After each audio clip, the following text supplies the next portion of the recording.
Number 5ல subdivision 1. Subdivision 1 வந்து என்ன value இருக்கு? 7 டிவைடட் பை 128 இருக்குமா? வந்து நமக்கு 128 இருக்கு. அப்போ வந்து 2 ஆல நீங்க வந்து 2 ஓட மல்டிபிள்ஸா இருக்கா? சோ அந்த மாதிரி நம்ம எல்சிஎம் எடுக்கும்போது 2 டேபிள்ஸ்ல போகும். இப்போ 6 2s are 12, 4 2s are 8 போட்டு 64 into 2 வந்து நமக்கு 128 கிடைக்கும். சோ இன்னொரு டைம் 2 டேபிள்ல பண்ணும்போது 32ன்னு வரும். அகைன் இன்னொரு டைம் பண்ணலாம். பண்ணும்போது நமக்கு 6 2s are 12. ஆமா. சோ 16 2s are 32ன்னு கிடைக்கும். மறுபடியும் 2ல பண்றோம் 8, 2ல பண்றோம் 4, மறுபடியும் 2 பண்ணும்போது 2ல ஸ்டாப் ஆயிடும்.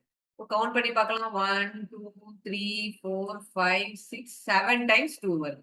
அப்போ 7 by 128 நம்ம எப்படி எழுதிக்கலாம்? 2 power 7 எழுதிக்கலாம். சோ இப்போ இது வந்து பாத்தீங்கன்னா நமக்கு இந்த p by 2 power mங்கிற ஃபார்மேட்ல தான் இருக்கு. சோ அதனால நமக்கு வந்து இதோட எக்ஸ்பான்ஷன் டெசிமல் எக்ஸ்பான்ஷன் பாத்தீங்கன்னா டெர்மினேட்டிங்கா இருக்கும். சரியா? குட். 21 டிவைடட் பை 5 15 இருக்கா? சோ இது ரெண்டுமே வந்து 3 டேபிள்ல போகுமா நமக்கு?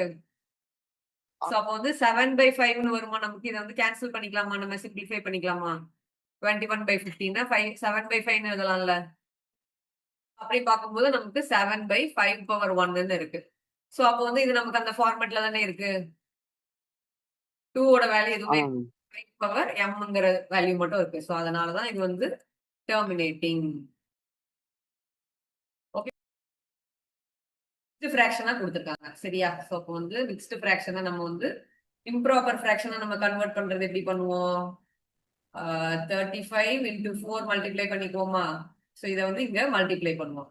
மல்டிப்ளை பண்ணிட்டு நம்ம 9 வந்து ஆட் பண்ணிக்குவோம். ஏன்னா இங்க இருக்கிறத நம்ம வந்து பிளஸ் பண்ணிக்குவோம். அதை மல்டிப்ளை பண்ணிட்டு அதுக்கு அடுத்து வர்றதை நம்ம பிளஸ் பண்ணிக்குவோம். டிவைடட் பை நமக்கு 35 இருக்கு. சோ அதை வந்து அப்படியே வச்சுக்கணும். சோ இப்போ 35 into 4 வந்து என்ன வரும் நமக்கு? 20 4 2 sir. சோ 114 வருமா?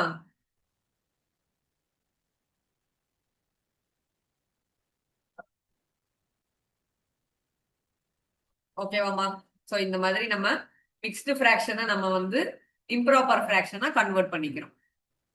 ஓகேவா? சோ இப்போ பாருங்க, இது ஏதாவது டேபிள்ல கேன்சல் ஆகுதா? அந்த ரெண்டுமே நியூமரேட்டர் அண்ட் டினாமினேட்டர் ரெண்டுமே. ஏன்னா 3 டேபிள்லயும் போகாது, வேற 9 எந்த டேபிள்லயும் போகாது. சரி, ஓகே. சோ அதனால நம்ம என்ன பண்ண போறோம்?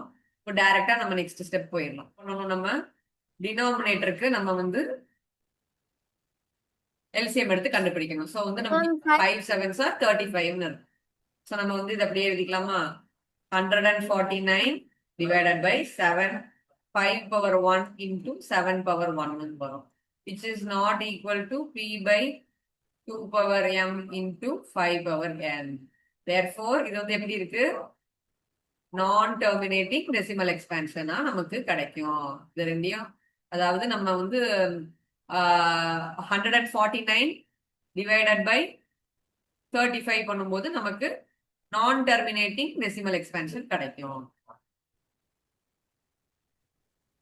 வந்து given நியூமரேட்டர் அண்ட் டினாமினேட்டர் வந்து கேன்சல் அவுட் பண்ண முடியாது. ஏன்னா ரெண்டுமே வேற வேற டேபிள்ல போற மாதிரி தான் இருக்கு. ஸோ அதனால நம்ம என்ன பண்றோம்னா 2200க்கு வந்து அப்படியே நம்ம வந்து எல்சிஎம் எடுத்து பார்க்கலாம். ஸோ நம்ம வந்து 0 வரனால யூனிட் டிஜிட்ல நம்ம வந்து 5 டேபிள்ல போகுமா? ஸோ 5ஓட மல்டிபிள்ஸ்ல வர மாதிரி 5 டேபிள் போட்டுக்கலாம். 5 4s are 20 வரும். பேலன்ஸ் 2 இருக்கும்.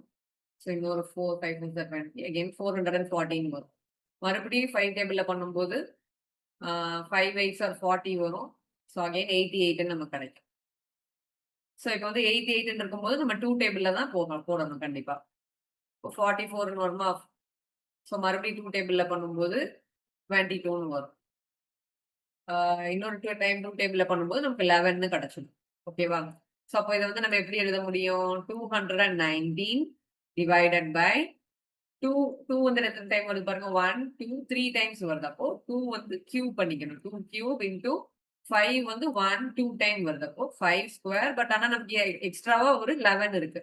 ஸோ இந்த மாதிரி இருக்கிறது வந்து நமக்கு p by 2 power m into 5 power n ஃபார்மேட்ல இல்ல. ஸோ அதனால நம்ம என்ன பண்றோம்? இதை வந்து நான் டெர்மினேட்டிங் டெசிமல் எக்ஸ்பான்ஷனா இருக்கு அப்படின்னு சொல்லி நம்ம முடிச்சிடுறோம்.